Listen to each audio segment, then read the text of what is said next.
राधा स्वामी। आज हमारे गुरु जी का निर्वाण दिवस है। सब लोगों ने आज हमारे गुरु जी का निर्वाण दिवस है। संतों का निर्वाण दिवस जन्म दिवस से करोड़ों गुना ज्यादा महत्वपूर्ण होता है। क्यों महत्वपूर्ण होता है? क्योंकि तब वो पूर्ण होते हैं, तब पूर्ण होते हैं और फिर वो उस पूर्णता वाला आज गुरु जी का निर्वाण दिवस मनाया जा रहा है। संत से हम लोग शिक्षा क्या लेते हैं? शिक्षा ये लेते हैं कि ये है संसार, जो संसार है हम संसार को जीत कैसे लें। हमको संसार को जीतना है। कैसे जीतोगे? इस संसार में एक परम धारा है, जो उस धारा में कूद गया, संसार को प्राप्त कर लिया और संसार को जीत भी लिया। संसार उसका हो गया, ब्रह्मांड उसका हो गया, प्रकृति उसकी हो गई। तो उस हमको जानना है उस परम धारा को। उस परम धारा को जानने से लाभ क्या होगा? झंडा लगा है, जो हमारे गुरु जी ने झंडा लगाया था, उसके ऊपर मनुष्य बनो, इंसान बनो। श्री राम शर्मा आचार्य ने लिखा है कि मनुष्य का जन्म तो सहज ही में प्राप्त हो जाता है, लेकिन मनुष्यता उसे कठिन परिश्रम से मिलती है। आप सबको मनुष्यता प्राप्त करनी है, तब मनुष्य बनोगे। मनुष्यता कैसे मिलेगी? जो इसमें विकार है उन सबको निकाल देना है। तमसो मां ज्योतिर्गमय, अंधकार से प्रकाश में आ जाना है। कौन कौन विकार हैं?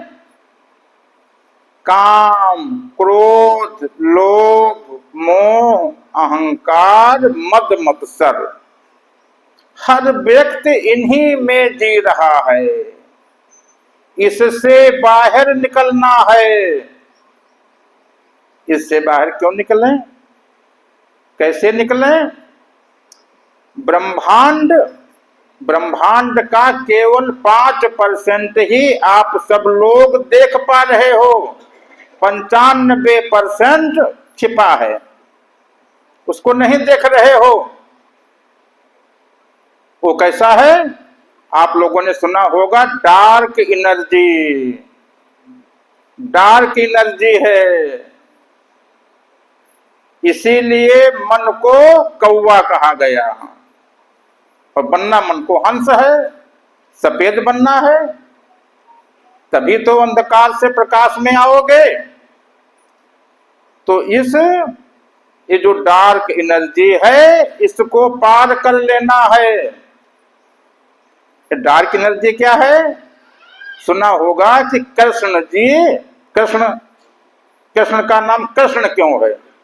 कृष्ण माने काला, कृष्ण माने काला। इसलिए जो डार्क एनर्जी है वो कृष्ण हो गई। कृष्ण जी कालिया नाग को नाथे। कालिया नाग के 7 फन थे। 7 फन कौन? काम, क्रोध, लोभ, मोह, अहंकार, मद मत्सर। कृष्ण जी नाथ लिए। तो इन सब से पार कर देना है। जो आप लोग साधना करते हो, पूजा करते हो, 6 चक्र या 5 नाम, या और सुना होगा कि अभिमन्यु जो है 6 द्वार तोड़ लिया, 7वें द्वार पर मार दिया गया। कृष्ण जी अपना स्थान बदलते गए। कैसे बदला? मथुरा में जन्म हुआ, जेल में जन्म हुआ, कारावास में जन्म हुआ। तो अभी आपका जीव कारावास में है, मथुरा में जन्म हुआ, फिर कहाँ चले गए, गोकुला चले गए, फिर वृंदावन चले गए, नंदगांव बरसाना सब जो है यहाँ पे, लेकिन यहाँ पे राजा नहीं बने। राजा बनने के लिए द्वारिका जाना पड़ा, द्वारिका गए, वहां पे राजा बने। तो ऐसे ही जब आपका जीव इन सब को पार करेगा, डार्क एनर्जी को पार कर लेगा, ब्रह्मांड को पार कर लेगा, तब उस परम धार में कूद पड़ेगा तुम। और जैसे परम धार में कूदा, संसार उसका हो गया, संत बन गया। संत कौन है? जिसने संसार को जीत लिया है, जो उस परम धार में कूद रहा है। नीचे की जो दौड़ है, ये सब चूहों की दौड़ है। यदि आप चूहों की दौड़ में दौड़े और आगे निकल भी गए तो रहे तो चूहे ही। तो चूहा से और परिवर्तन करके आगे निकलना है। कहाँ निकलना है? उस परम धार में। केवल परम धार मिल जाए। परम धार क्या है? उसी को तो परमात्मा कह दिया, उसी को दयाल कह दिया गया। जैसे परम दयाल, उसी को दयाल कहते हैं, उसी को परम कहते हैं। परम दयाल, दाता दयाल, दाता क्या है? वही, उसी को राम कह दिया गया, उसी धार को, और वही दाता है। दाता एक राम, भिखारी सारी दुनिया। तो वही दाता है, वही परम है, वही दयाल है, और उसको हमको जानना है, उस धार को जानना है। यदि वो धार जो है, और उस धार में कूद पड़ना है बिना सोचे समझे तो सारी जिंदगी गुजर जाती है। लोग जान ही नहीं पाते हैं कि हमको करना क्या है। क्या करना है? मनुष्य जीवन कैसे जीना है, मनुष्यता कैसे प्राप्त करनी है। मनुष्यता है क्या? मनुष्यता है कि जो पशुता है वो निकल जाए, और परम धार में जैसे ही आप कूदोगे मनुष्यता प्राप्त हो जाएगी। ज्यादा कुछ करने नहीं, बस केवल एक ही काम कि इन सबको छोड़ना है। किनको? तीन छोड़ चौथा पद दीना, सत्य नाम सतगुरु गति चीना। कि तीन पदों को छोड़ देना है। तीन पदों को कौन? एक तुम्हारा शरीर इंद्रियां, नंबर 2 मन, नंबर 3 सूरत। तो ऐसा पंथ खोजना है कि जिसमें इन तीनों का काम न पड़ता हो। क्योंकि जब वो इंद्रियातीत है परमात्मा, तो इंद्रियों से नहीं प्राप्त हो सकता है। इंद्रियां उसको प्राप्त नहीं कर सकते हैं।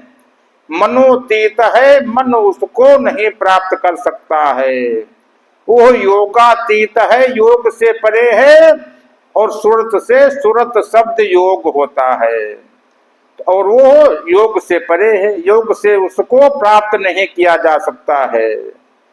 तो उसको कैसे मिलेगा? भक्ति से भी नहीं मिलेगा। वो धार जो है भक्ति से भी नहीं मिलती है, योग से भी नहीं मिलती है। और जितनी पूजा सब लोग कर रहे हो वो तत्वों की पूजा है। तत्व से बाहर निकल करके अतत्व को जानना है। यदि अतत्व को जान जाओ, परमात्मा मिल जाए। केवल उसी को तो खोजना है। और वो कहाँ है? वो छिप करके बैठ गया है। जैसे बच्चे घरों में लुका छिपी का खेल खेलते हैं, ऐसे ही वो छिप करके बैठ गया है। उसको तुमको खोजना है, और जो उसको खोज दे वो मनुष्य, उसको खोज करके दिखाओ, मनुष्य बन जाओ। तो जैसे खोजोगे जानत तुम्हें तुम्हें हो जाए, वही हो जाओगे। उसके लिए क्या है? एक तो समर्पण होना है उसके लिए हमको शरणागत चाहिए। शरणागत, जो जिसकी शरणागत है, ताको ताकी लाज। जल मछली सीधी चढ़े बहो जाति गजराज। मछली जल के मुंह चलती है क्योंकि वो पानी की शरण में है। तो यदि शरण में उसकी आ गए, समर्पित हो गए, समर्पित ऐसा समर्पण नहीं कि फिर बूंद बूंद समुद्र में मिली फिर वो समुद्र बन गई, फिर वो जो है फिर वो बूंद बूंद नहीं रही। दूध में पानी मिला दिया फिर उसको पानी नहीं कहेंगे, फिर उसको दूध कहोगे। जमुना जी आई, गंगा में मिली संगम पे, फिर आगे उसका नाम गंगा हो गया, जमुना नहीं रहा। गांव की गंदी नाली गंगा से जाकर जब मिली, फिर नहीं गंदी नाली वो गंगा माई बन गई, फिर वो गंगा माता बन गई। तो ऐसा समर्पण चाहिए कि जैसे दूध पानी में मिलता है। और क्या है? यदि समर्पण होगा। नारद जी विष्णु भगवान के पास में मांगने गए, क्या मांगा? रूप मांगा। रूप मांगने के लिए गए नारद जी, उनको भगवान ने नहीं दिया। सन्मुख भी हो गए, सन्मुख भी हो गए, उनको नहीं दिया। क्यों नहीं दिया? क्योंकि उनके मन में काम और लोभ दोनों उनके मन में थे। मन में कामना लेकर के गए और लालच मन में था कि हमको ये मिल जाए। तो इसलिए केवल सन्मुख होने से नहीं होगा। नारद जी सन्मुख भी हो गए और फिर भी भगवान ने रूप नहीं दिया। और जटायु को रूप और धाम दोनों दे दिए। क्यों दे दिए? क्योंकि वो पूर्ण समर्पित था, उसके अंदर में कोई भावना, कोई कामना, कोई वासना नहीं थी। वहां पर वो रावण से लड़ करके, सीता के लिए रावण से लड़ा। तो इसलिए जटायु को बिना कुछ किए हुए रूप धाम मिल गया। और इनको नारद को जब मांगने भी गए और उनके इतने प्रिय शिष्य थे, फिर भी उनको रूप धाम नहीं मिला। राधा स्वामी, यथा ऐसा है। अब हम सब लोग चलेंगे।